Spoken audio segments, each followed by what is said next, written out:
Merhabalar. Benden çok fazla istenen tariflerden birisi de Kaller ülkesinin sevilen karakteri Olaf'ın charm versiyonu. Bu karakteri direksiyon süsü ve çanta charmı olarak hazırladım. Herkesin çok sevdiği bu modeli hiç örgü örmeyenlerin bile rahatlıkla yapabilmesi için tüm terimleri tek tek göstererek yapımı olabildiğince anlaşılır şekilde anlatıyorum. Aynı modelin anahtarlık versiyonunu da YouTube kanalımdan bulabilirsiniz. Hazırsanız gelin yapımına geçelim. Olafımız için malzeme listemize geçelim. Bunun için temelde kullandığım renk ip böyle. Bunu markasını açıklamalar kısmına ekleyeceğim. Onun dışında elleri için biraz daha böyle istediğimiz şekli vermek için daha ince bir iple ve daha sıkı bir şekilde ördüm. Bu ipin markasını açıklamalara ekleyeceğim. Onun dışında isterseniz böyle keçe kullanabilirsiniz yüzüne, isterseniz de böyle iplikle dikebilirsiniz ya da örebilirsiniz. Hepsinin yüzünü nasıl yapabileceğinizi yine gösteriyorum. Bu tarz kullanmak isterseniz keçiniz varsa böyle kolay bir şekilde yapabilirsiniz. Bunun için yine aynı bu tarz kullandığım ip vardı ve bunun katını ayırarak ördüm. Bunun için böyle küçük bir parça yeterli olacaktır. Elinizde varsa. Onun dışında gözler için vidalı göz kullandım. 8 milim. Farklı farklı vidalı gözler var. Bakın bunun ortası, kenarları şeffaf, ortası böyle. Şöyle gözle de yapabilirsiniz. Bunu da şekli bu şekilde duruyor. Göstermek istedim. Daha küçük bir milim isterseniz de böyle bir oluyor. Ama bence en güzeli, eğer elde ederseniz, sıfırdan alacaksanız 8 milim ve kenarları şeffaf olan almanızı öneririm. Sanki bu en güzel budurdu diye düşünüyorum. Diğerlerinin, bakın diğerlerinin içinde. Onun dışında içi için boncuk elyaf. Bu şekilde içi için boncuk elyaf kullandım. Kullandığım tığ bu tarz iplikte 2,5 numara tığ ile rahat bir şekilde örebilirsiniz. Ben el alışkanlığı kendim de sevdiğim için, yalnız başkasının örmesi zorlanıyorlar. O yüzden bunu önermiyorum. Ben böyle tulip tığ ile örüyorum. 6 numara 1,4 milim. Katını ayırdığım için buralara daha ince bir tığ olması gerekiyor. Benim kullandığım tığ elleri için ve burnu için kullandığım tığ 10 milim 1,1. 10, evet, bu şekilde. Elleri ve burnunu bunu kullandım. Malzeme listemiz bu kadar. Ha, bu arada saçların böyle dik durması içinse böyle küçük parça siyah iplik aldım. Onu şöyle bir plastik kaba sarıp saç spreyi sıkarak bunu bu şekilde dik hale getirdim. Yani bir de küçük parça siyah ipliğimiz ve elimize saç spreyimiz varsa bunlarla da güzel şekilini verebiliriz saçımıza. Malzeme listemiz bu kadar. Şimdi yapımına geçelim. Başlayalım. Alt kısmından başlıyoruz. Öncelikle sihirli halkamızı yapalım. Sihirli halka, ipimi böyle çeviriyorum. Burada boşluk bırakacağız. Tığımı içine batırıp arkadan ilmeği alıp bir tane zincir çekiyorum. İçine sık iğne yapacağız halkamızın. Sık iğne, tığımı halkanın içine batırıp arkadan ilmeği alıp ikisini birlikte çekiyorum. Tığımı halkanın içine batırıp arkadan ilmeği alıp ikisini birlikte çekiyorum. Bunun ismi sık iğne. Şu an 2 tane sık iğne yaptık. 3, 4, 5 ve 6. İpimizi çekelim. Elimle ovalleştiriyorum. Başladığım sık iğnenin üzerine batarken şu ikisini birlikte alıyoruz.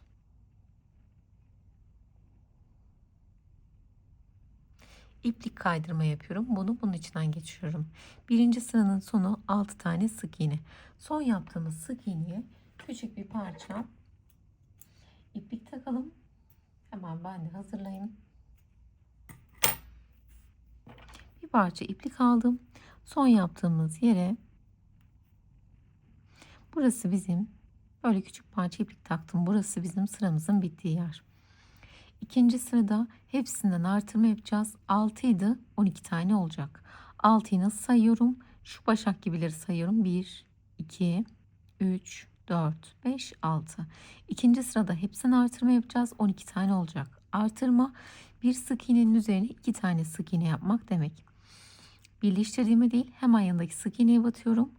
Aynı sık iğnenin üzerine birinci sık iğnemi yaptım. Aynı yere tekrar batıyorum. İkinci sık iğnemi yaptım. Yani birinci artırmamı yaptım. Hemen yanındakine ikinci artırmamı yapıyorum. 1. Aynı yere tekrar batıyorum.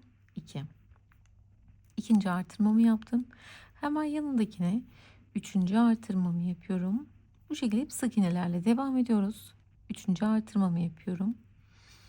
Hemen yanındakine dördüncü artırmamı yapıyorum. Beşinci artırmamı yapıyorum. Ve son 6. artırmamı yaptığımda sıra sonuna geliyorum. İkinci sıranın sonu, etrafının sayısı 12 tane sık iğne. İşaretleyicimi şöyle bir üst kanadından geçirelim. İpimiz, sıramızın bittiği yer burası. Üçüncü sırada bir ör bir artır yapacağız. 18 taneydi. 18 tane olacak. Şu an 12 taneydi. 6 artırma 18 tane olacak. Bir tane örüyorum. Hemen yanındakine birinci artırmamı yapıyorum. Bir tane örüyorum. İkinci artırmamı yapıyorum.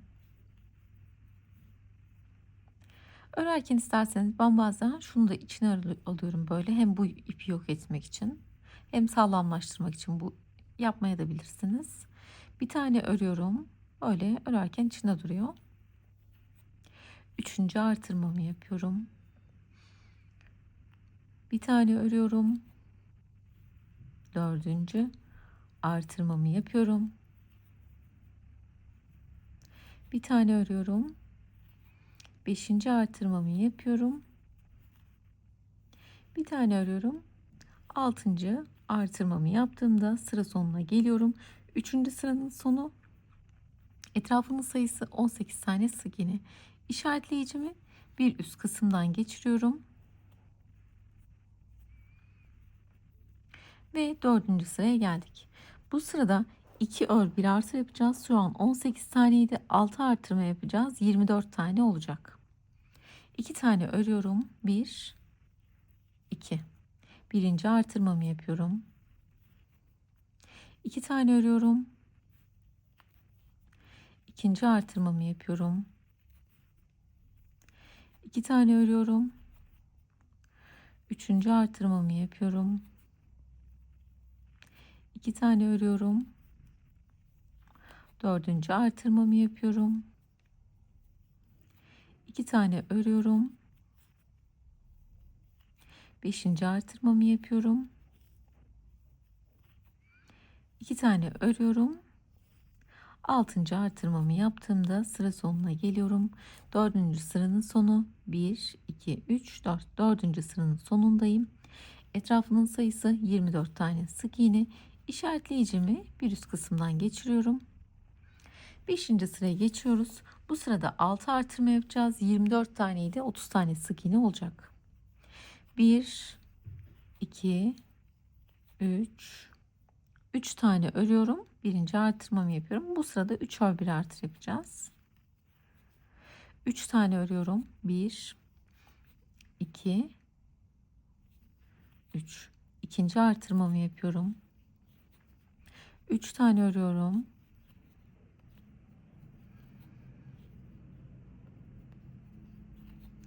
3. artırmamı yapıyorum. 3 tane örüyorum. 4. artırmamı yapıyorum. 3 tane örüyorum. 5. artırmamı yapıyorum. 3 tane örüyorum. 6. artırmamı yaptığımda sıra sonuna geliyorum. 5. sıranın sonu, etrafının sayısı 30 tane. İşaretleyeceğim bir üst kısımdan geçirdim. Şimdi alt için istediğim genişliğe geldim. Artık artırma eksiltme yapmadan 10. sıranın sonuna kadar artırma eksiltme yapmadan sadece sık iğne olarak devam ediyoruz. Şimdi 10. sıranın sonuna geldim. Hemen hizasına getiriyorum işaretleyicimi. 11. sıraya geçiyoruz. 2, 4, 6, 8, 10. 11. sırada 3 ör 1 eksilt yapacağız. 24 tane kalacak. Eksiltme 2 tane sık iğneyi tek sık iğne yapmak demek. Eksiltmeyi yaparken gizli eksiltme yapıyoruz. Buradaki başak gibi görünenlerin benden taraflarını alıyorum. Birini aldım, diğerini aldım. İkisini birlikte çekiyorum. 2 sık iğneyi tek sık iğne yaptık. Birinci eksiltmemi yaptım. 1, 2, 3 tane örüyorum. İkinci eksiltmemi yapıyorum. 3 tane örüyorum. Üçüncü eksiltmemi yapıyorum. 3 tane örüyorum. Dördüncü eksiltmemi yapıyorum. 3 tane örüyorum. 1, 2, 3. Beşinci eksiltmemi yapıyorum. 3 tane örüyorum. 1, 2, 3. Altıncı eksiltmemi yapıyorum. 1, 2, 3 tane ördüğümde sıra sonuna geliyorum. Etrafın sayısı 6 eksiltmeden sonra 24 tane sık iğne kaldı. İşaretleyicimi bir üst kısımdan geçiriyorum. 12. sıraya geçiyoruz. Bu sırada 6 eksiltme yapacağız. 24 taneydi. 18 tane kalacak. 2 ör 1 eksilt yapacağız. Birinci eksiltmemi yapıyorum.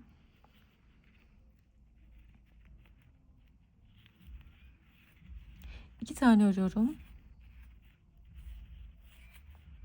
İkinci eksiltmemi yapıyorum.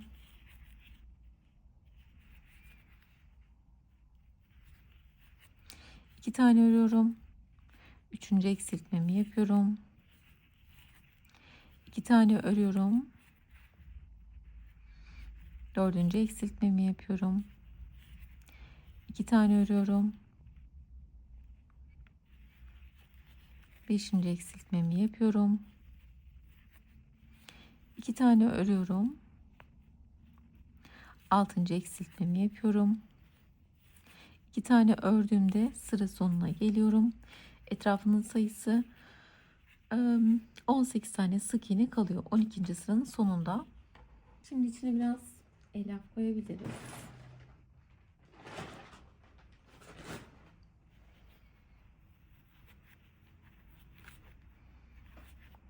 Birazdan çünkü biraz daha küçülecek. Az kısmı.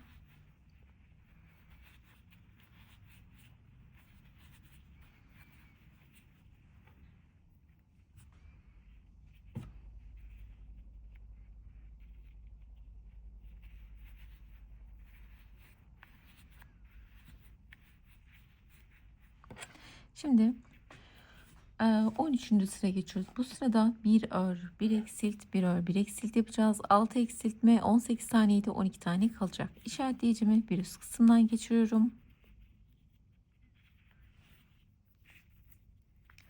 Birinci eksiltmemi yapıyorum. Bir tane örüyorum. İkinci eksiltmemi yapıyorum. Bir tane örüyorum. Üçüncü eksiltmemi yapıyorum. Bir tane örüyorum. Dördüncü eksiltmemi yapıyorum. Bir tane örüyorum. Beşinci eksiltmemi yapıyorum. Bir tane örüyorum. Altıncı eksiltmemi yapıyorum. Bir tane ördüğümde 13. sıranın sonuna geliyorum. 12 tane kalıyor. 14. sırada bir ör bir artır yapacağız. 12 taneydi. 18 tane olacak. Artık ikinci bölümü açıyoruz. Hemen bir tane örüyorum. Pardon, şöyle. Bir tane örüyorum. Toplam 6 artırma yapacağız. 12'de 18 olacak. Bir ör bir artır. Bir tane örüyorum. Birinci artırmamı yapıyorum. Yani 2 tane batıyorum, artırma buydu. Bir tane örüyorum. İkinci artırmamı yapıyorum. Bir tane örüyorum.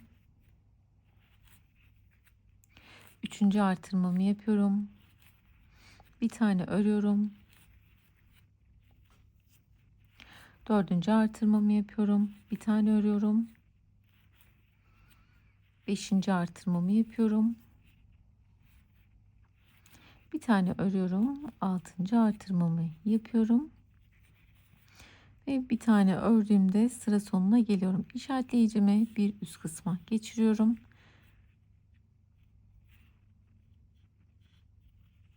Kaç olduk? 2, 4, 6, 8, 10, 12, 13, 14. sırayı tamamladık. 15. sırada 2 ör 1 artır yapacağız. 24 tane sık iğne olacak. 2 tane örüyorum. 1, 2. Birinci artırmamı yapıyorum.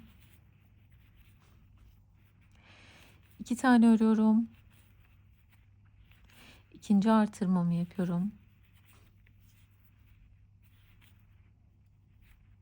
2 tane örüyorum. Üçüncü artırmamı yapıyorum. 2 tane örüyorum.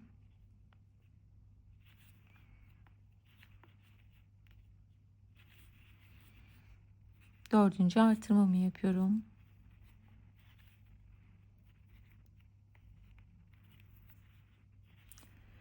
2 tane örüyorum. Beşinci artırmamı yapıyorum. 2 tane örüyorum. Altıncı artırmamı yaptığımda sıra sonuna geliyorum. İşaretleyicimi bir üst kısımdan geçiriyorum. 2 ör 1 artır yaptık. 24 tane oldu. 15. sıranın sonundayım. 16. sırada artırma eksiltme yapmadan 24 tane olarak örelim. Hiçbir şey yapmıyoruz. 2, sadece sık iğne yapıyorum. 3, 4, 5, 6, 7, 8, 9, 10, 11, 12, 13, 14, 15, 16, 17, 18, 19, 20, 21, 22, 23 ve 24.'yü yaptığımızda sıra sonuna geliyoruz. İşaretleyicimi bir üst kısımdan geçiyorum. 17. sıraya geçiyoruz. Bu sırada 2 ör 1 eksilt yapacağız. 18 tane kalacak. Birinci eksiltmemi yapıyorum. 2 tane örüyorum. İkinci eksiltmemi yapıyorum. 2 tane örüyorum. Üçüncü eksiltmemi yapıyorum. 2 tane örüyorum. Dördüncü eksiltmemi yapıyorum. 2 tane örüyorum. Beşinci eksiltmemi yapıyorum. 2 tane örüyorum. Altıncı eksiltmemi yapıyorum. 2 tane ördüğümde sıra sonuna geliyorum. Etrafının sayısı 18 tane sık iğne kaldı. 17. sıranın sonu. İşaretleyicimi bir üst kısma geçiyorum. 18. sırada bir ör 1 eksilt yapacağız. 18'de 6 eksiltme 12 tane kalacak. Birinci eksiltmemi yapıyorum. Bir tane örüyorum. İkinci eksiltmemi yapıyorum. Bir tane örüyorum. Üçüncü eksiltmemi yapıyorum. Bir tane örüyorum. Dördüncü eksiltmemi yapıyorum. Bir tane örüyorum. Beşinci eksiltmemi yapıyorum. Bir tane örüyorum. Altıncı eksiltmemi yapıyorum. Bir tane ördüğümde sıra sonuna geliyorum. Etrafının sayısı 12 tane sık iğne kalıyor. Şimdi içine elyaflarımızı koyalım. Birazcık daha.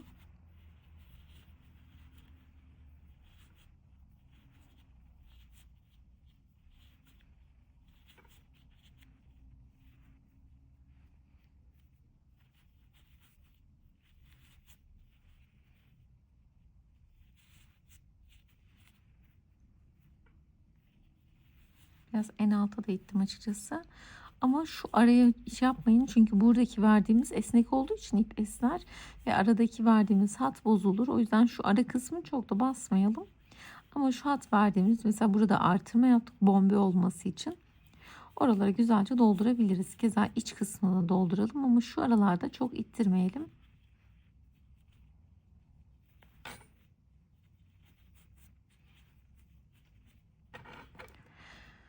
Ve 19. sıraya geçiyoruz. Bu sırada 2 ör 1 eksilti yapacağız.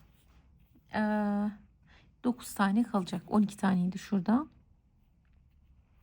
Birinci eksiltmemi yapıyorum. 1 2 tane örüyorum. İkinci eksiltmemi yapıyorum. 2 tane örüyorum. Üçüncü eksiltmemi yapıyorum.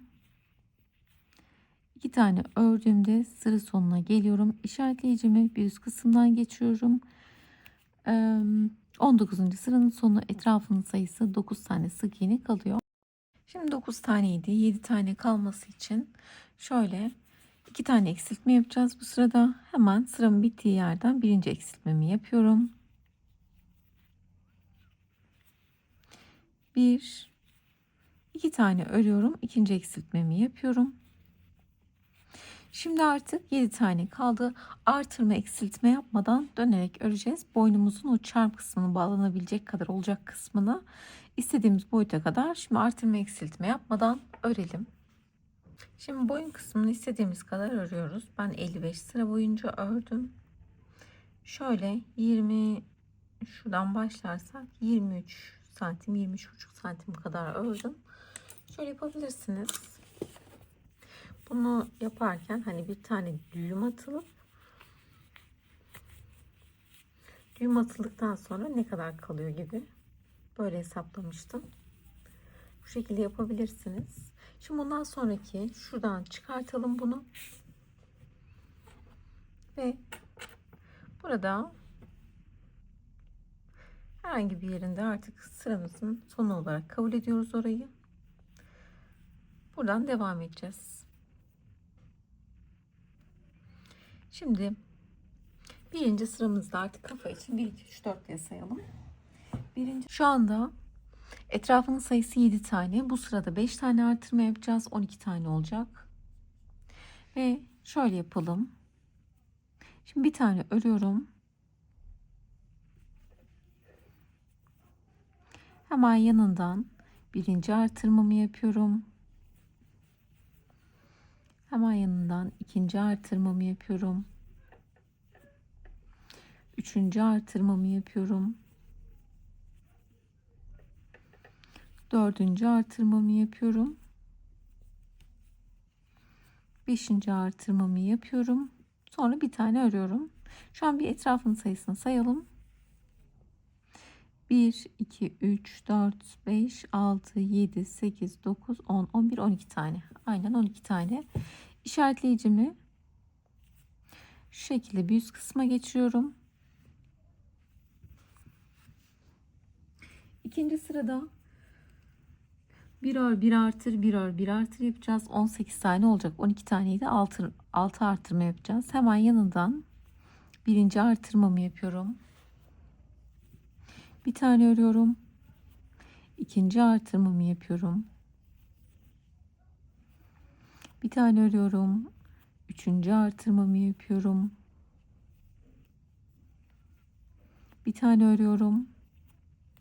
Dördüncü artırmamı yapıyorum. Bu arada örerken içine hep elyaf doldurdum. Boynunun içinde şu an bu şey kısmında elyaf var.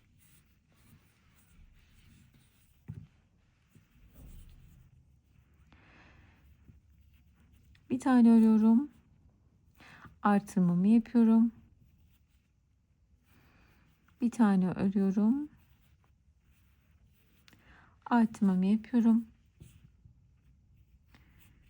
Sonra şu an bir sermek istiyorum etrafına. 1, 2, 3, 4, 5, 6, 7, 8, 9, 10, 11, 12, 13, 14, 15, 16, 17, 18. Aynen. Bir tane ördüğümde sıra sonuna geliyorum. Etrafının sayısı 18 tane. İkinci sıranın sonunda. Üçüncü sıramızı artırma eksiltme yapmadan 18 tane olarak örelim. Hiçbir şey yapmadan sıra sonuna kadar 18 tane olarak örüyoruz.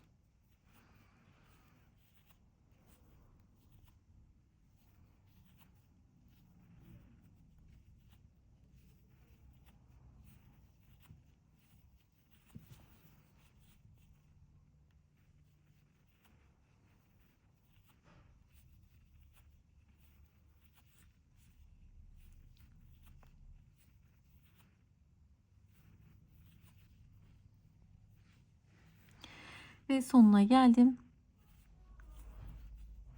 İşaretleyicimi bir üst kısımdan geçiriyorum. Şimdi dördüncü sırada 2 ör 1 artır yapacağız. 18 taneydi, 6 artırma 24 tane olacak. Birinci artırmamızı yapalım. 2 tane örüyorum. İkinci artırmamı yapıyorum. 2 tane örüyorum. Üçüncü artırmamı yapıyorum. 2 tane örüyorum. Dördüncü artırmamı yapıyorum. 2 tane örüyorum. Beşinci artırmamı yapıyorum. 2 tane örüyorum. Altıncı artırmamı yapıyorum. 2 tane ördüğümde sıra sonuna geliyorum. İşaretleyicimi yukarı tarafa geçiriyorum. Etrafın sayısı 24 tane oluyor. 4. sıranın sonunda 5. sırada 24 tane olarak artırma eksiltme yapmadan örüyoruz.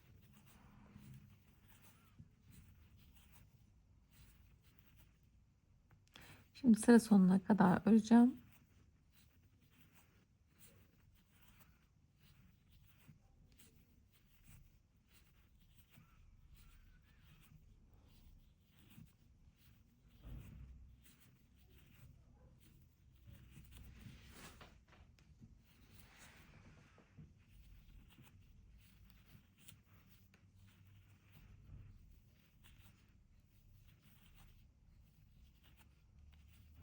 Ve sıra sonuna geliyorum.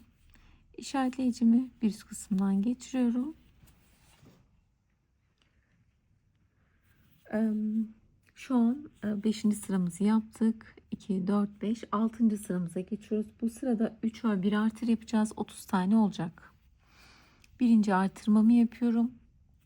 3 tane örüyorum. 1, 2, 3. İkinci artırmamı yapıyorum. 3 tane örüyorum.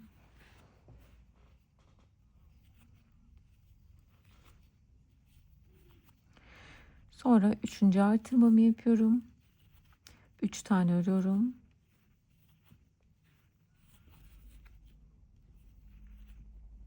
Dördüncü artırmamı yapıyorum. 3 tane örüyorum. Beşinci artırmamı yapıyorum. 3 tane örüyorum.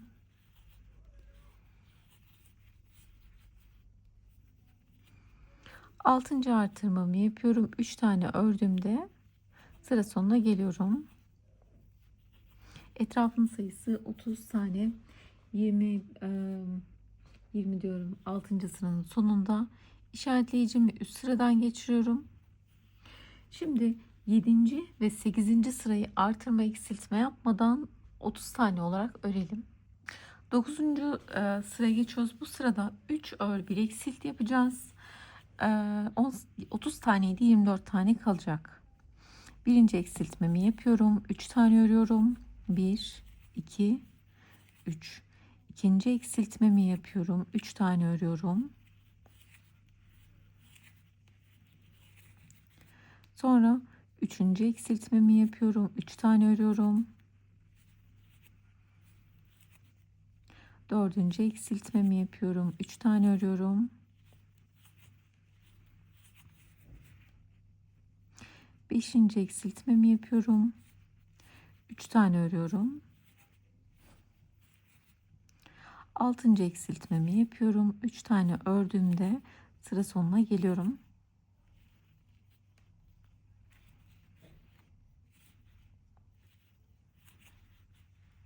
10. sırada 2 ör 1 eksilti yapacağız. 24 taneydi. 6 eksiltme 18 tane kalacak. Birinci eksiltmemi yapıyorum. 2 tane örüyorum.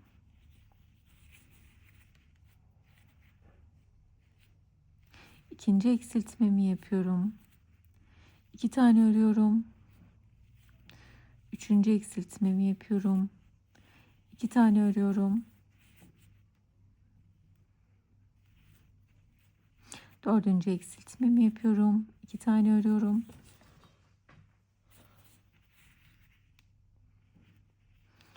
Beşinci eksiltmemi yapıyorum. 2 tane örüyorum. 6. eksiltmemi yapıyorum. 2 tane ördüğümde sıra sonuna geliyorum. İşaretleyicimi üst kısımdan geçiriyorum. Etrafının sayısı 18 tane sık iğne kalıyor. Şimdi 3 sıra boyunca artırma eksiltme yapmadan 11 ve 12 ve 13. sırayı artırma eksiltme yapmadan 18 tane olarak örelim. Hiçbir şey yapmıyoruz. 3 sıra boyunca 18 tane olarak örüyoruz. Ve ben 3 sıra boyunca artırma eksiltme yapmadan 18 olarak ördüm. Şimdi içine birazcık elyaf dolduracağım.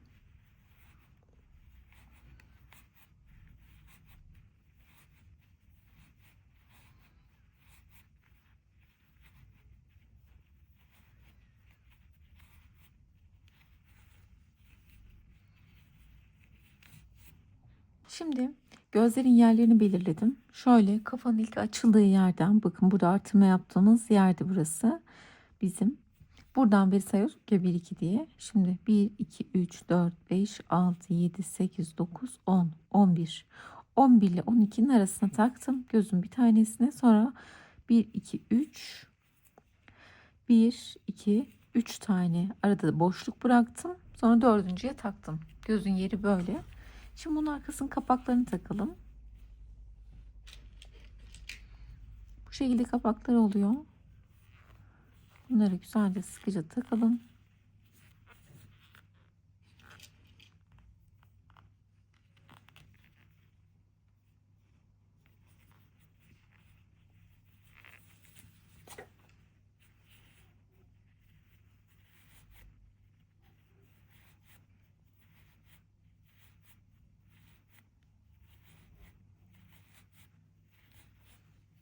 Aradaki yeri esnetmeyelim. Yüze şu verdiğimiz hat bozulmasın. Burada eksiltme yapmıştık. Yüzünün çünkü böyle bir şekli vardı. Elyafı yerleştirirken hani esnek olduğu için nihayetinde ne kadar şekil versek de oradan itersek elyaf, yani tamamen o yaptığımız için bozulur. Şimdi devam edelim. 14. sırada bir ör bir eksilt yapacağız. 18 taneyi de 6 eksiltme, 12 tane kalacak. Birinci eksiltmemi yapıyorum. Sonra bir tane örüyorum. İkinci eksiltmemi yapıyorum. Bir tane örüyorum. Üçüncü eksiltmemi yapıyorum. Bir tane örüyorum. Dördüncü eksiltmemi yapıyorum. Bir tane örüyorum. Beşinci eksiltmemi yapıyorum. Bir tane örüyorum. Altıncı eksiltmemi yapıyorum. Bir tane ördüğümde sıra sonuna geliyorum. Bir sonraki sırada 6 tane eksiltme yapacağız. Hemen yanından birinci eksiltmemi yapıyorum. Hemen yanından ikinci eksiltmemi yapıyorum.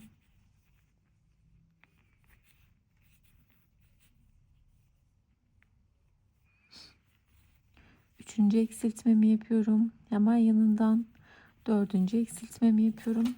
Şimdi içine birazcık daha elyaf dolduracağım. Bu yer için, tepesindeki kısım için.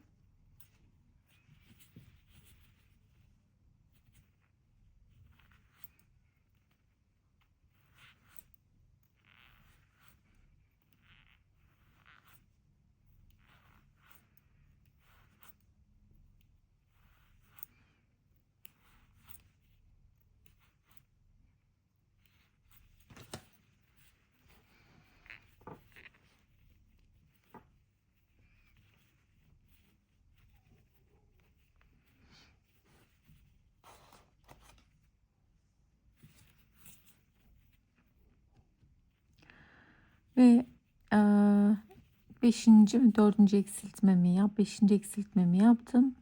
Hemen yanındaki eksiltmeyi 1 2 3'ünü birlikte alıyorum. Bir sonrakinde 1 2 tane aldım. Şöyle ilmek kaydırma yaptım. 2 zincir çektim. Son 6 tane kalınca isterseniz iğne ile de toplayabilirsiniz. Ben böyle daha pratik olduğu için böyle bitiriyorum. Sonra bu ipliğimi şu ortasından geçiriyorum. Çekiyorum. Daha sonra bunu buraya sabitliyorum.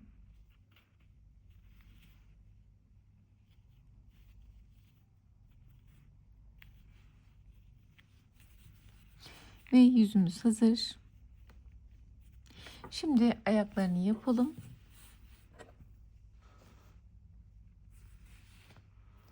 Ayakları için sihirli halkamızı oluşturalım.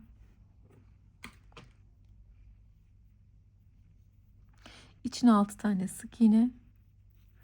1, 2, 3, 4, 5, 6. Daha sonra ipliği çekelim. Başladığımız sık iğnenin üzerine batıp iplik kaydırma yapalım. İkinci sırada hepsinden artırma yapalım. 12 tane olsun. Birleştirme değil. Yanındaki sık iğneye batıyorum. Birinci artırmamı yapıyorum. Hemen yanından ikinci artırmamı yapıyorum. Hemen yanından üçüncü artırmamı yapıyorum. Dördüncü artırmamı yapıyorum.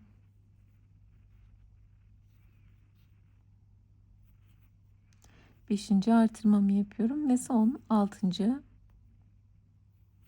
artırmamı yapıyorum. İkinci sıranın sonu 12 tane sık iğne. Üçüncü sırayı da 12 tane olarak örelim. 1, 2, 3, 4, 5, 6, 7, 8, 9, 10, 11 ve 12. Sıra sonuna geldim. Dördüncü sırada 2 ör 1 eksilt 2 ör 1 eksilt yapacağız. 3 eksiltme 12 idi, 9 tane kalacak. Birinci eksiltmemi yapıyorum. 2 tane örüyorum. İkinci eksiltmemi yapıyorum. 2 tane örüyorum.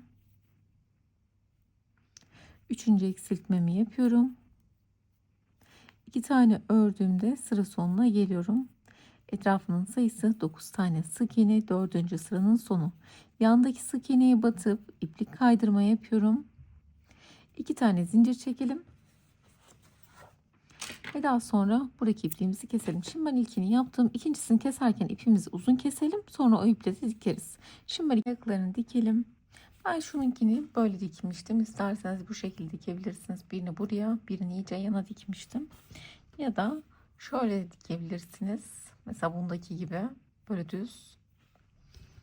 Ben şunun gibi yapacağım. Birini böyle biraz yana dikeceğim. Birini de direkt altına düz dikeceğim.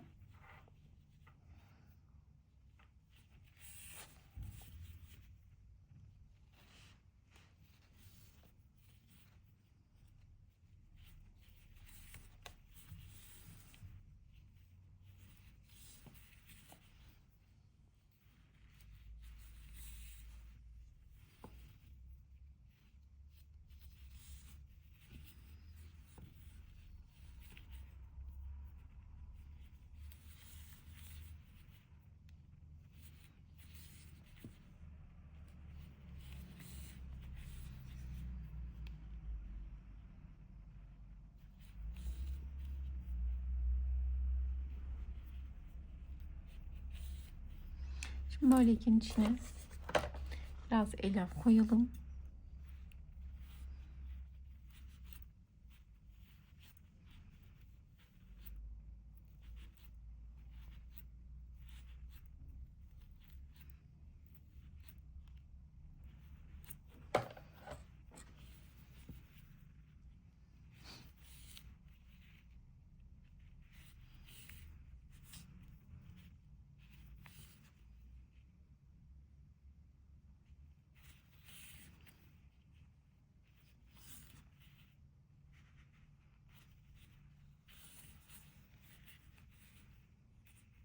Şimdi bunu buraya şöyle bir tane düğüm yapacağım. Buradayken hemen şu yana geçelim. Ve buraya bunu dikelim.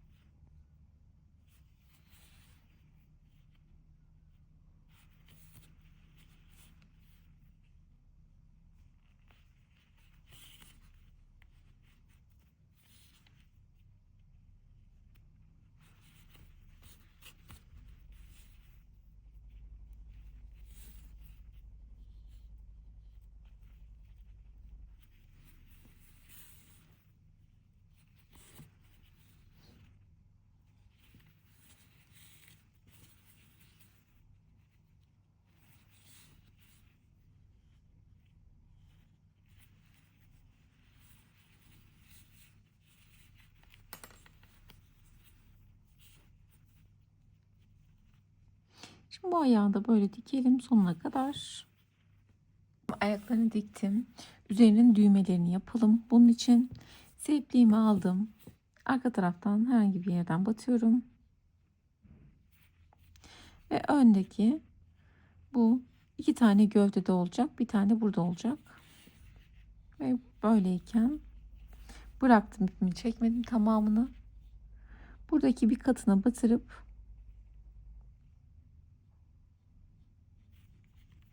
rokoko düğüm yapıyorum. Şöyle 1, 2, 3, 4 tane yaptım. Ve burayı çekiyorum böyle. Çekerken bakın elimi bırakmadım. Şuradaki elimi hiç bırakmadım. Şunlar bozulmasın diye. Yuvarladığım şeyler. Şöyle elimle bir düzeltiyorum. Düğümümüz güzel olsun diye. Bakın. Bir tane düğüm yaptım. Aynı yerden batıp biraz üste çıkıyorum.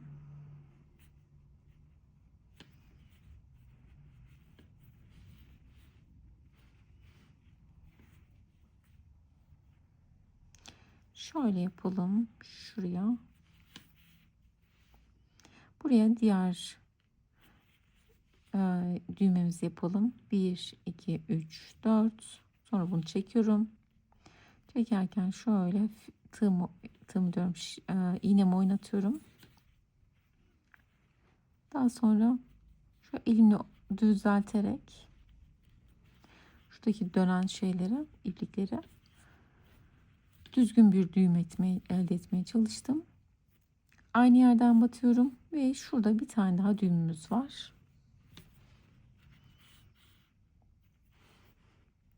Yine böyle bir yere batıyorum.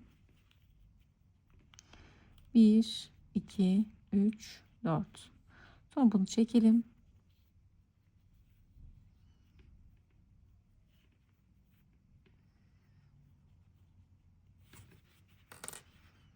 Şöyle ipliğimizi çekelim.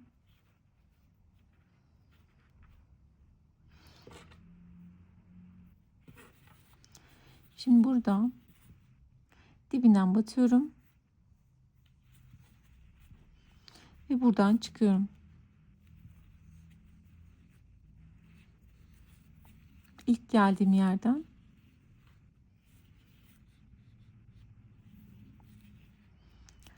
düğümlerimiz hazır. Daha sonra bu iki ipliğimi birbirine bağlıyorum.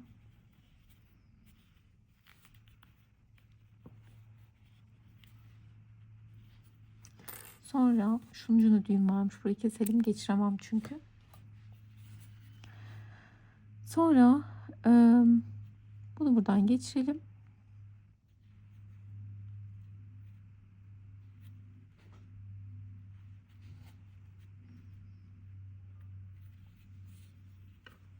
Ve düğmelerimiz hazır. Şimdi ellerini yapalım.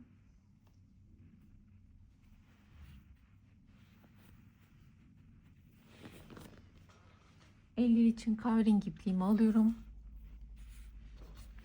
Bebeğimiz böyleyken ilmek oluşturuyorum. 25 tane zincir çekelim. Bebeğimin şu ikinci kısmının tam orta yan tarafından batıyorum. 25 tane zincir çekiyorum. 1, 2, 3, 4, 5, 6 sıkı çekiyorum. 7, 8, 9, 10. Hatta küçük tığımı alayım. Daha ince tığımı alıyorum. 11, 12, 13, 14, 15, 16, 17, 18, 19, 20, 21, 22, 23, 23, 24, 25. Sonra 4 tane sık iğne yapalım. Sık iğne derken pardon, iplik kaydırma olarak yapacağız. Yandaki sonuncu değil, ondan bir öncekine batıyorum. Şu şekilde iplik kaydırıyorum. 1. Bir sonraki zincire geçiyorum. İplik kaydırıyorum. 2. Bir sonraki zincire geçiyorum. İplik kaydırıyorum. 3. Ve sonuncuya geçiyorum. 4 tane iplik kaydırma yaptım. 5 tane zincir çekiyorum. 1, 2, 3, 4, 5. Son çektiğim bir zincire değil, ondan bir öncekine batıp iplik kaydırma yapıyorum. 1. Bir sonrakine yine aynı şekilde iplik kaydırma yapıyorum. 2,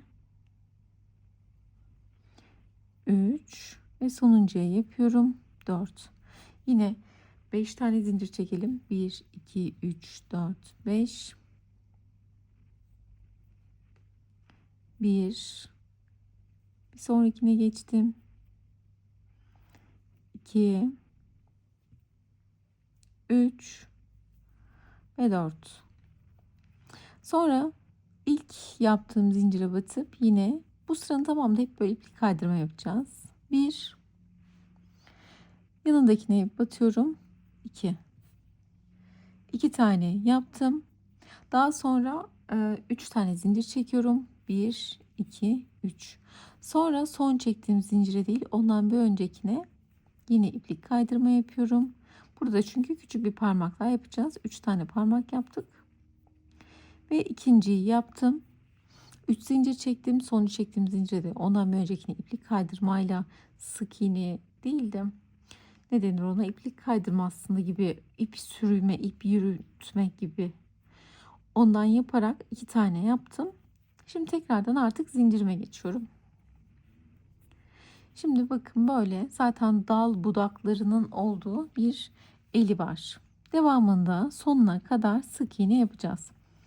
Sık iğne yaparken mesela şu an 2'yi yaptım. Bir sonraki zincire geçiyorum. 3, 4, 5. Her zincire bir tane yaptım. Şimdi burada 2 tane atlayacağım. Sonuncuya değil. 1, 2. Aradan bir tanesini atlayacağım. Buna değil de buna batacağım. Ve 5 tane yaptıktan sonra bir sıkı çekiyorum. Bir sonrakine geçiyorum.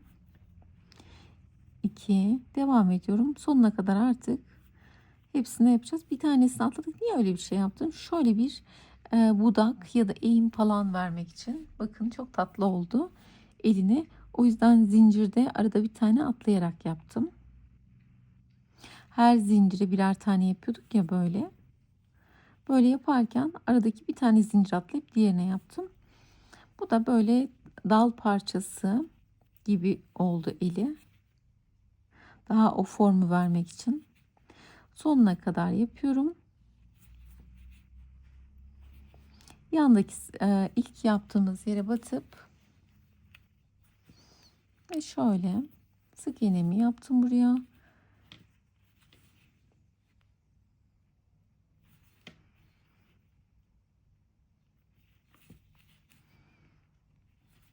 İki tane zincir çekelim.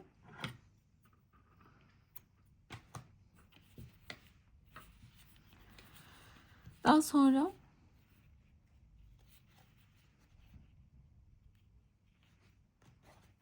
tamam, buradan batırıyorum. Bakın pardon, ön kısmından batırdım. Şu kısımdan şunu şimdi çekeceğim. İpi arkaya çektim. Yine arka taraftan batıp ön şu elini de çekiyorum buradan. Buradaki ipliğini şöyle sıkıca çekiyorum. Daha sonra bu iki ipliği birbirine bağlıyorum.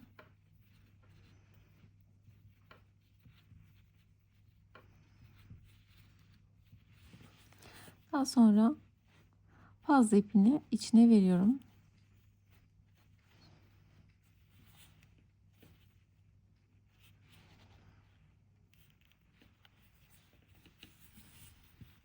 Şöyle bakın, çok güzel bir elimiz oluştu.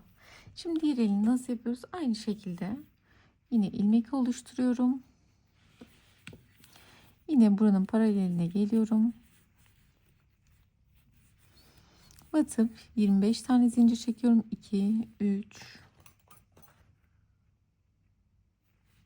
4, 5, 6, 7, 8, 9, 10, 11, 12, 13, 14, 15, 16, 17, 18, 19, 20, 21, 22, 23, 24, 25 tane zincir çekiyorum.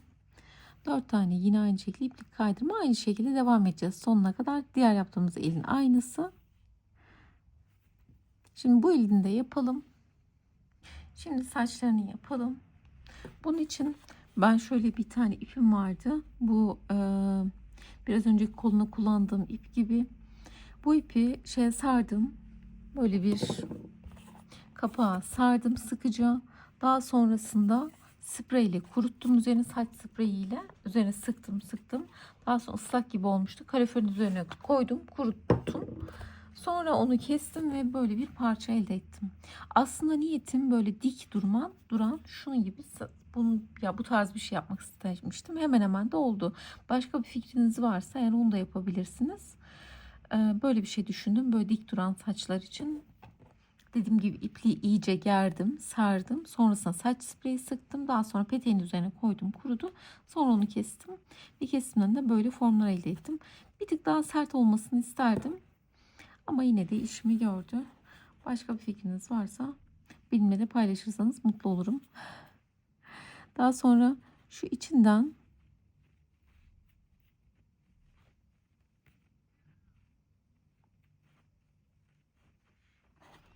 böyle bir parçaya takıyorum.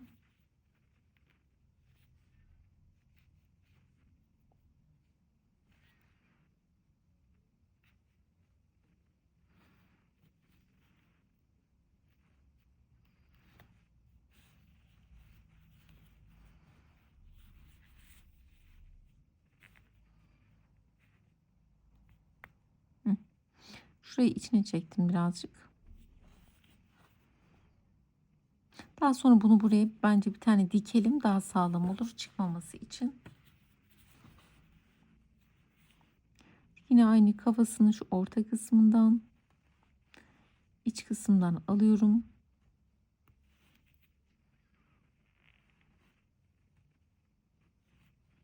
Şuradan mı alalım? Bir saniye. Şuradan alalım.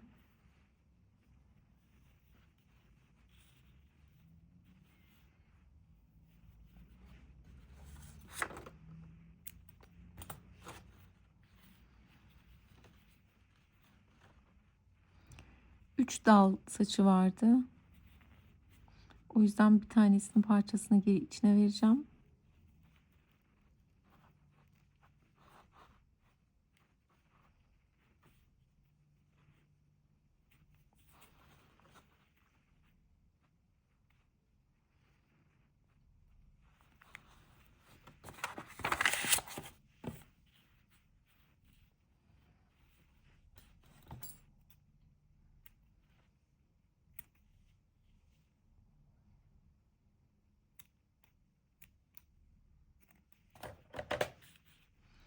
Böyle.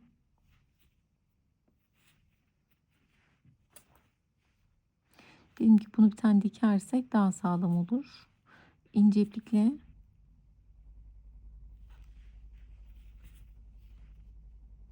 hem sabitlenmiş olur kafası, saçları. Yine aynı şekilde ipliğimi alıyorum. Arka tarafından batırdım. Kaşlarını yapacağız bu defa. Şöyle batırdım. Birazcık açısını yukarı doğru vererek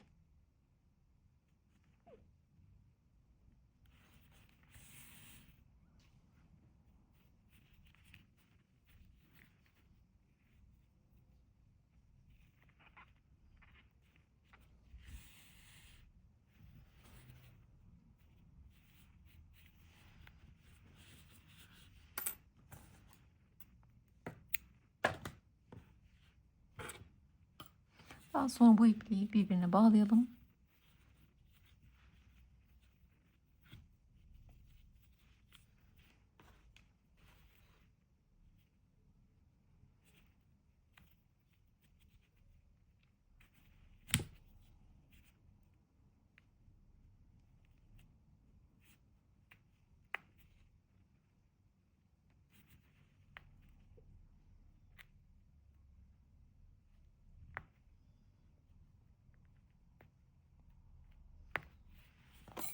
Yapamadım. Niye öyle yapamadım?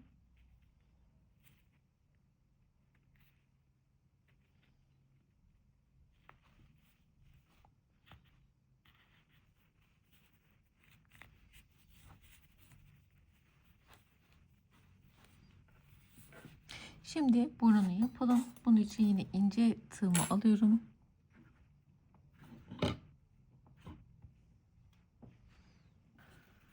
Ve normal kullandığım, bakın böyle iplik vardı. Bunun katını ayırdım. Tek katı şu anda.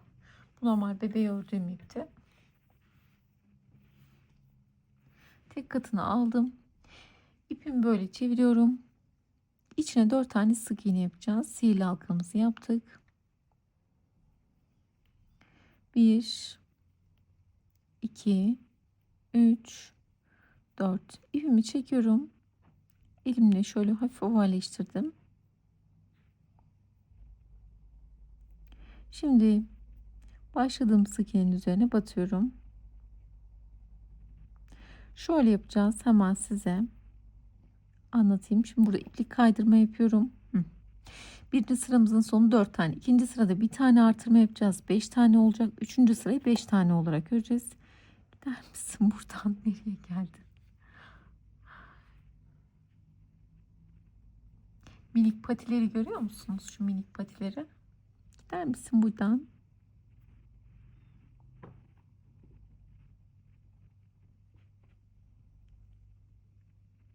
Hemen buradan birinci artırmamı yapıyorum. Çok küçük olduğu için çok şey olmasa da görünmese de tam net. Ama dediğimi yapın. Birinci sırada 4 tane, ikinci sırada bir artırma yapıyoruz. 5 tane olarak örelim. Üçüncü sırayı 5 tane olarak öreceğiz. Şimdi burayı 5 tane olarak örelim. Bir tane artırma yaptık. Şu an ben de hem minik hem de böyle kameranın altında ben de biraz zorlanıyorum aslında yaparken şu an burada. Elimle şöyle şu şekli vereyim.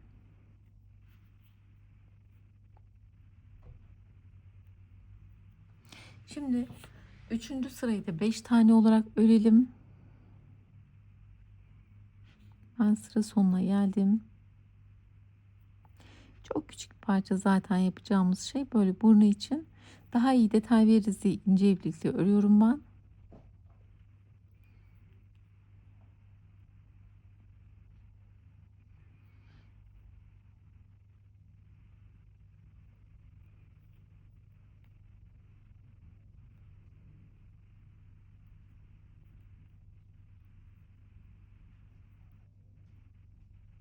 Ve sıra sonuna geldim. Bir sonraki sıra bir tane artırma yapacağız. 6 tane olacak.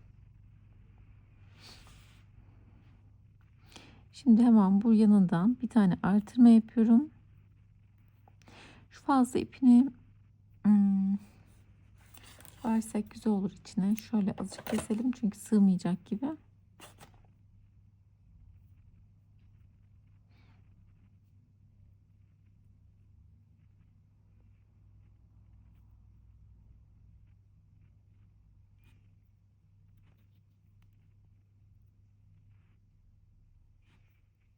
Ve bir tane artırma dediğim gibi yapıyorum. Kalın artırma yapmadan öreceğim. Bir sonraki sırayı 6 tane olarak örüyoruz.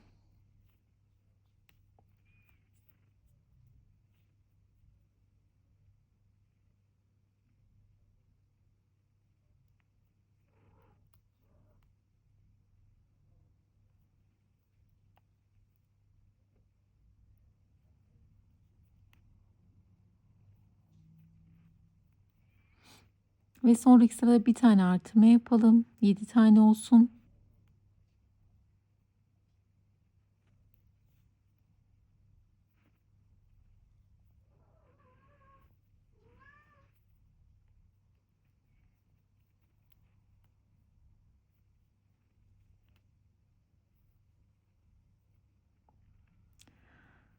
Ve yeterli diye düşünüyorum böyle minik burnumuz.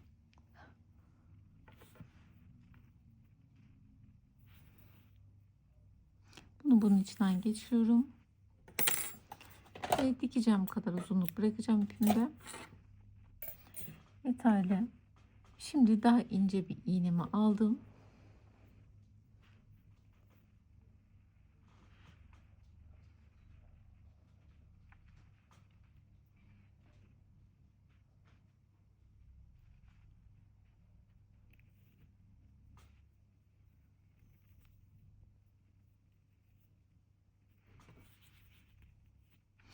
İki gözünün ortasına dikiyorum. Karakterin burnu yukarıda çünkü bayağı iki gözünün arasında. O yüzden biz de bunu öyle dikiyoruz.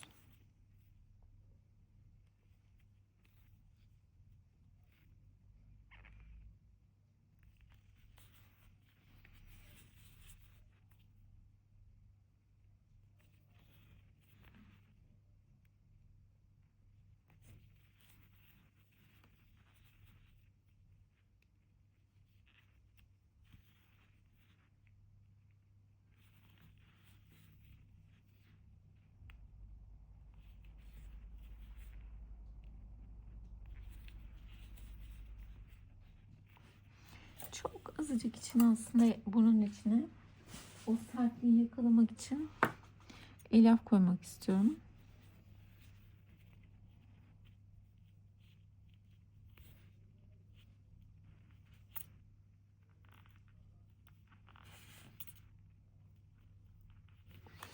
Delik yok mu? Niye giremedi? Çok ilginç.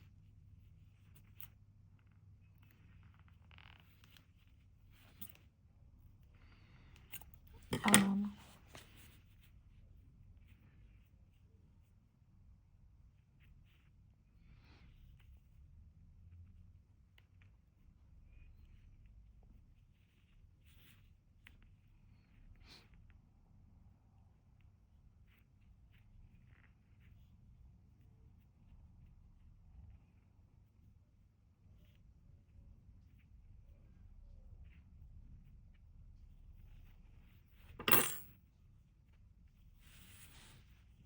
Şu an daha güzel oldu bakın formu.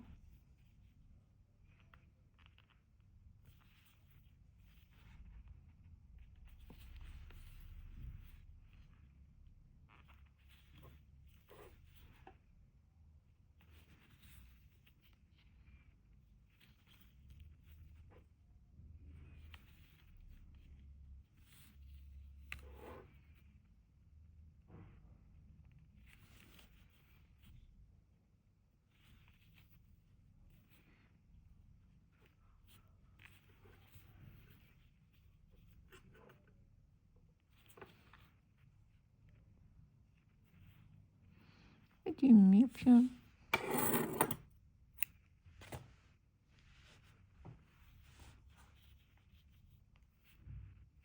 Fazla ipimi içine veriyorum.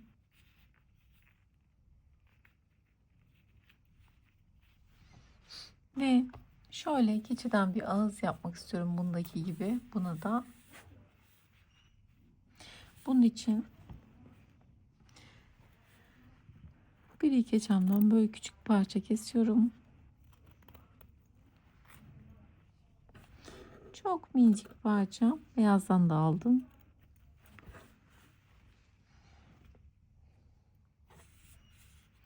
Daha sonra şimdi o formu biz de verelim. Bu arada şu ağızların yapımını da video sonuna ekleyeceğim. İsterseniz böyle diş ve şu şekilde dikiş bir ağız yapabilirsiniz. Ya da bununki gibi örgü bir ağız yapabilirsiniz. Bu da böyle olurdu muhtemelen ama ipimin rengi açık olduğu için tam bu açık durdu. Yoksa şu an ben bunu keçeyle yapacağım. Dediğim gibi videonun sonuna bunları da ekleyeceğim. Onları nasıl yapabileceğinizi de ekleyeceğim. Böyle kesiyorum.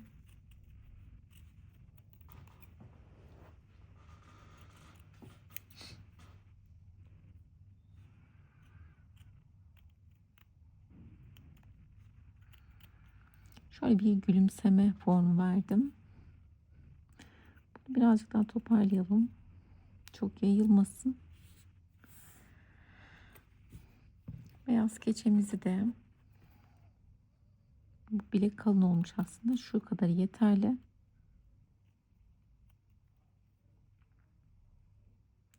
Şunu şöyle kestim. Kestikten sonra köşe kısmını oval yapıyorum.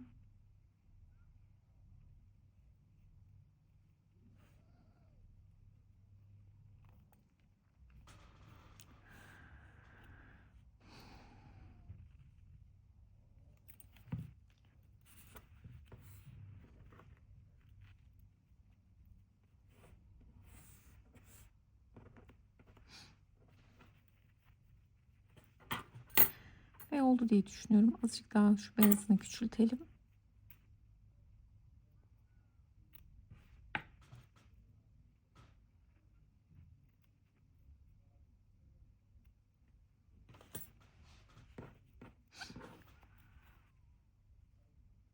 Bir tane bakalım.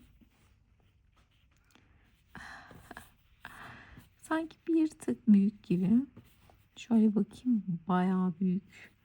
Şöyle birazcık küçültelim.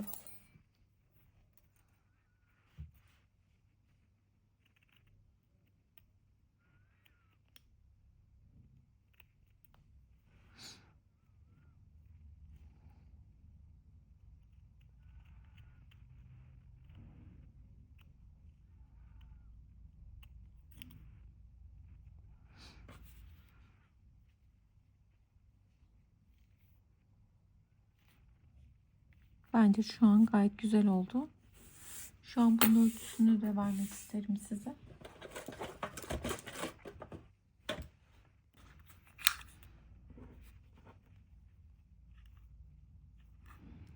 En geniş yeri 3 santim.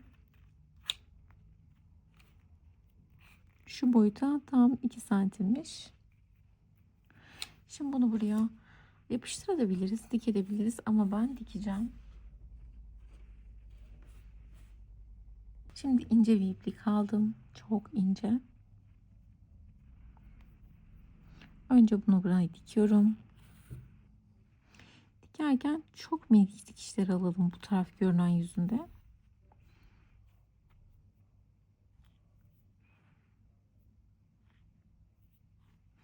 Resmen böyle yok denecek kadar minik dikişler batalım.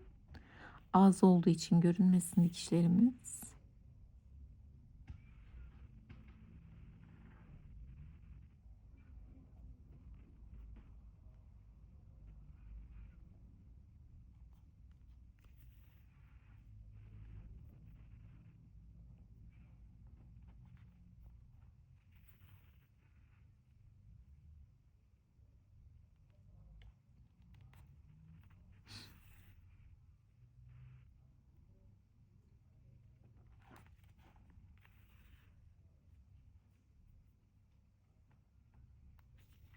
Böyle.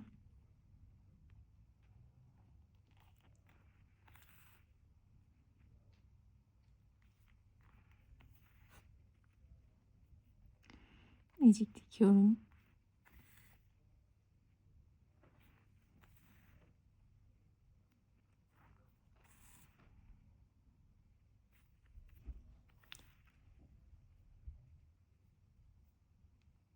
Şimdi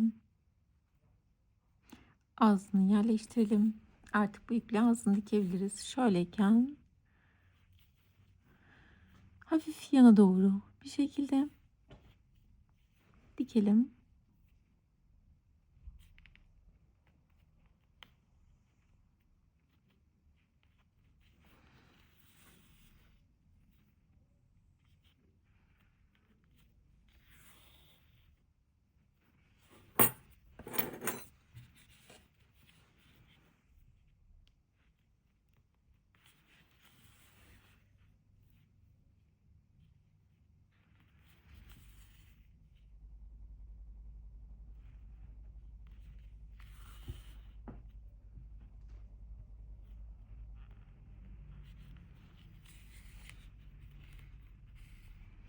Benim gibi yapmayın. Üşenmeyin ve gri ipinizi tercih edin. Şu an ben birazcık üşendim tekrardan gri iple değiştirmeyi ama bence oldu yani.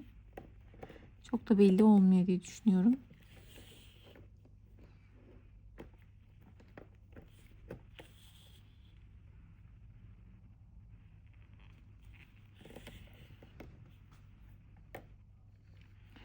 Bunu ördükten sonra büyük bir olaf örmek istiyorum. Böyle çok güzel anahtarlık boyutunda hazırladım. Ama bunun böyle bir şöyle daha büyüğünü istiyorum. Yaklaşık 2 katı kadar. Bu 10-12 santim kadar. Çok sevimli bir karakter bence.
Bence artık oldu.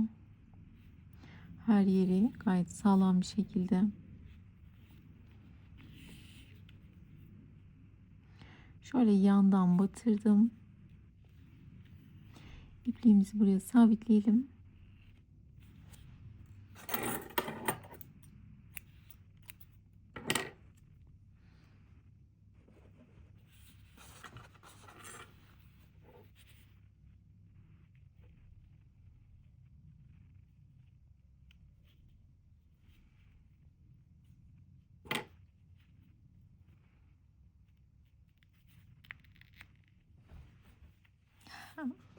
Gördüğünüz gibi aşırı tatlı oyuncağımız oldu.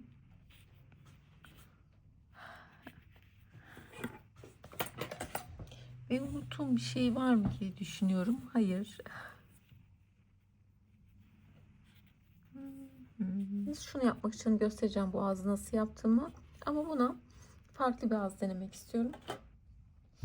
Şimdi üçünü de gösterdim. Bunu gösterdim. Bunu göstereceğim. Şimdi şunu önce yapalım. Bunun için yine ipimin katını ayırıyorum. 3 katlı tek katını ayırıyorum.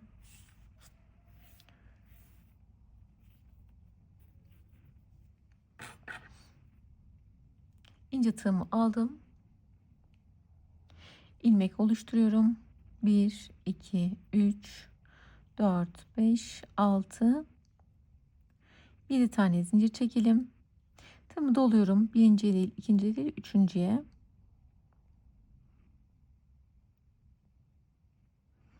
İkili trabzan yapacağım. Yani şöyle tığımı tekrar doldum. İkisini bir çektim. İkisini bir çektim. Bir. Hemen yanındakine batıp ikisini bir, ikisini bir, iki, üç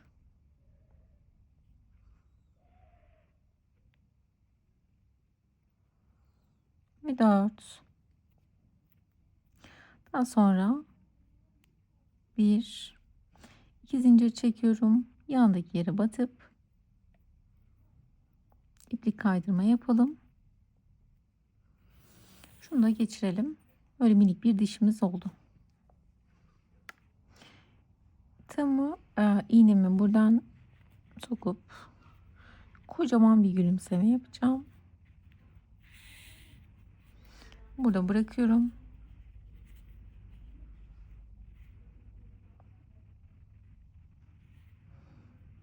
Şöyle.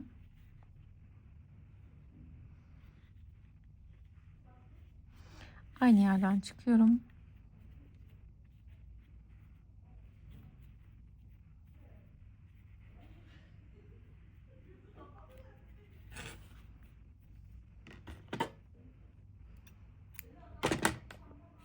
Daha sonra bu ipliğimizi bağlayalım.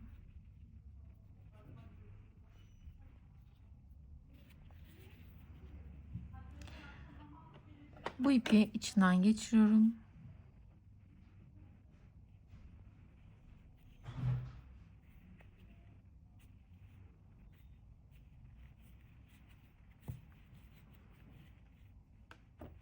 Bu yaptığımız bir dişti.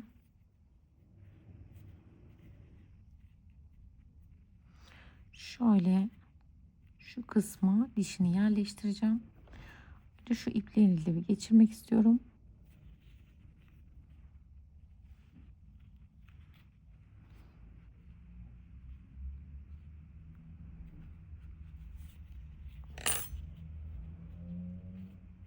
Daha sonra şöyle yerini bir sabitleyelim.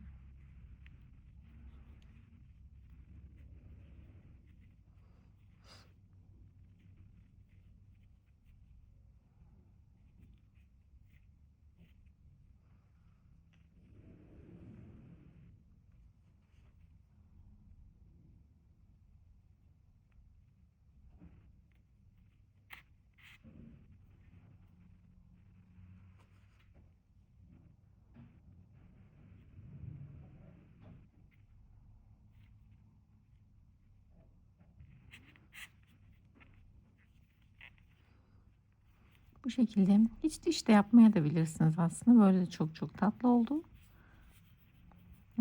Şöyle. Şimdi seyipliğimizi alalım. İnce iğnem ve seyipliğim. Daha sonra en ince dikiş iğnesi ve ipliğini aldım.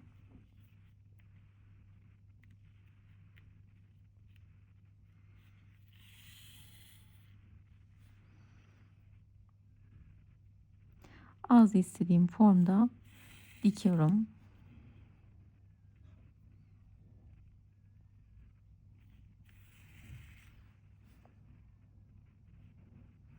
Buraya kadar geldiniz. Bu kısmı hızlı geçmeyin. Yüz çünkü bebeğin en iyi gösteren, yani tek gösteren yeri yüzü, ifadesi çok önemli. O yüzden aslında en çok özenmemiz gereken yer burası. O bir sayı eksik olmuş, bir sayı fazla olmuş, böyle bir yerlerinde onlar kamufle edilir. Bir sonraki sıra bir tane artırırsın, bir şey olmaz, ama yüz ifade çok önemli.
Bence yeterli. Şimdi bunu buradan geçirelim.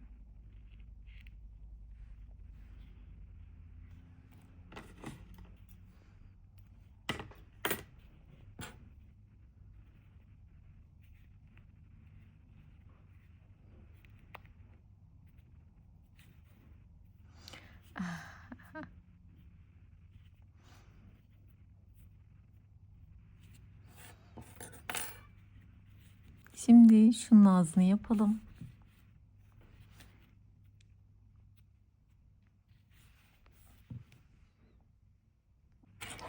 Ağzı için şimdi ilmeğimi oluşturuyorum. Bir zincir çektim. 1, 2, 3, 4, 5. 5 tane sık iğne yaptım. Üzerine 4 tane sık iğne yapıyorum. 4-5 tane zincir çektim. Üzerine 4 tane sık iğne yapıyorum. 1, 2, 3 ve 4. Bir zincir çekiyorum. Geri dönüyorum. Hem başından hem sonundan artırma yapacağız. Dörtlü 6 tane olacak. Hemen bu baştan birinci artırmamı yapıyorum. Sonra 2 tane örüyorum. Diğer baştaki artırmamı yapıyorum.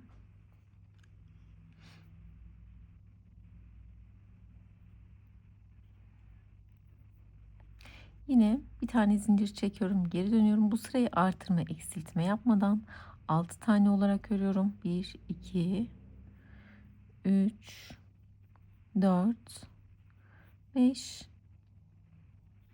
6. Bir zincir çekiyorum, geri dönüyorum.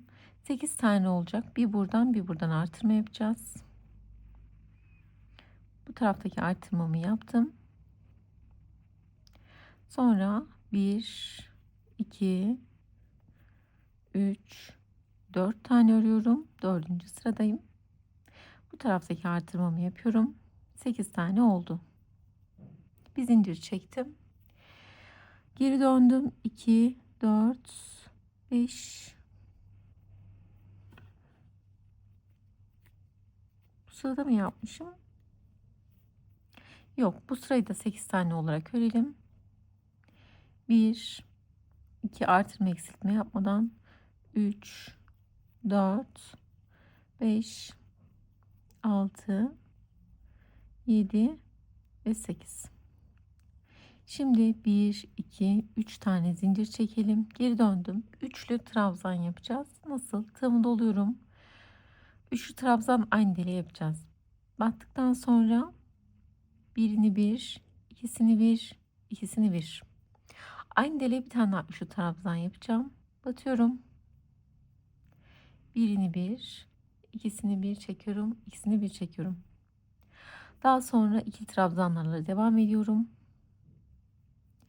İkili trabzan yapıyorum. Bir. Bir sonrakine bir bakayım. 1, 2, 3, 4 tane yapsam. Yok, çekmeyelim. Şöyleyken bu şekildeyken çekmedim, bakın. Ve beyaz ipliğimi alıyorum. Beyaz ipliğimi de şöyle çevirip ilmeği oluşturdum. Şimdi burada ikili trabzanın ikisini çekmiştim ya, diğer ikisini beyazla çekiyorum ve beyaz ipime geçiyorum. Daha sonra beyazla ikili trabzan yapacağım. İkisini bir, ikisini bir beyazla. Burası şimdi diş yapıyoruz. Bir. Dişin ikincisini yaptım. 3 ve 4. İkisini bir çekmiyorum. Griye geçiyorum. Daha sonra bir sonrakine geçtim. İkili trabzan yaptım. Ve son deliğime üçlü trabzan yapacağım.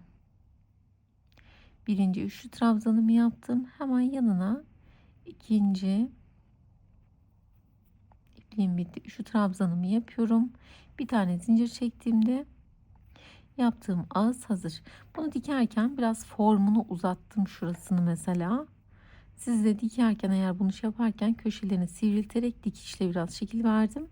Ağzını da şurasını çok sivriliğini yapmadım. Mesela şurayı şöyle yaparak diktim. Köşeleri çok sivri yapmadım. Şurası oval şekilde.